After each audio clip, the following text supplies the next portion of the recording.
जय श्री गणेश दोस्तों, कैसे हैं आप लोग। हमारी आज की कहानी है नजरिया। सीमा अपने पति, सास ससुर और 2 बच्चों के साथ रहती थी। सीमा नौकरी पेशा थी और उसकी सास घर संभालती थी। चूंकि सीमा को घरेलू कार्यों के लिए समय नहीं मिल पाता था, अतः घर के सभी सदस्यों की पसंद नापसंद का ख्याल रखने के साथ साथ सीमा और राजेश का टिफिन तैयार करना, बच्चों की ट्यूशन इत्यादि कार्य भी सीमा की सास ही करती थी। सीमा की सास अपने बेटे बहू के कार्य के प्रति समर्पण से खुश थी।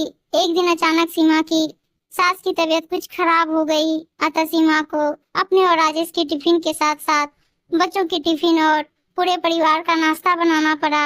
ऑफिस जाते जाते भी कुछ देर हो गई और सुबह सुबह राजेश से भी अच्छी कहासुनी हो गई। ऑफिस में भी मन नहीं लगा और वह आधी छुट्टी लेकर घर चली आई।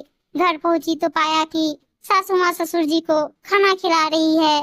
बच्चे पास्ता खाकर खेल रहे हैं। रसोई से सब्जी की खुशबू आ रही है। सीमा के मन में विचार आया कि जब सुबह सासू माँ की तबीयत इतनी खराब थी तो अब ठीक कैसे हो गई। उसे लगा कि सासू माँ ने सुबह बहाना बनाया होगा। उसके मन में विचार आने लगा कि इस दुनिया की सारी सासें एक सी होती है। बहू चाहे घर की समृद्धि के लिए अपनी जान भी दे दे, सास को कोई फर्क नहीं पड़ता। अरे यदि इन्हें आराम ही करना था तो रात को कह देती, कम से कम सुबह राजेश से कहा सुनी तो नहीं होती। सीमा के मन में ऐसे ख्यालात चल रहे थे कि अचानक उसकी सास ने उसे संबोधित करते हुए कहा, अरे बहू, आज तुम जल्दी आ गई।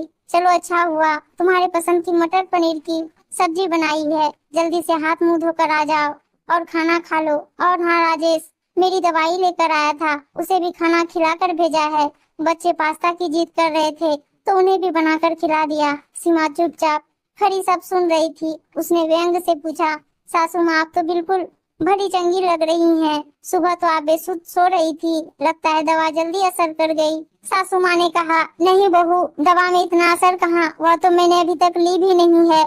सुबह तुम्हें ऑफिस जाते समय कितनी परेशानी हुई। तुम्हें और राजेश को भी कहा सुनी करते हुए सुना, बच्चों को भी जल्दी जल्दी स्कूल जाते हुए देखा। मुझे लगा कि बेचारी बहू पर मेरी तबीयत के कारण कितनी परेशानी आ गई। यह सोचकर ही मुझ में ताकत आ गई।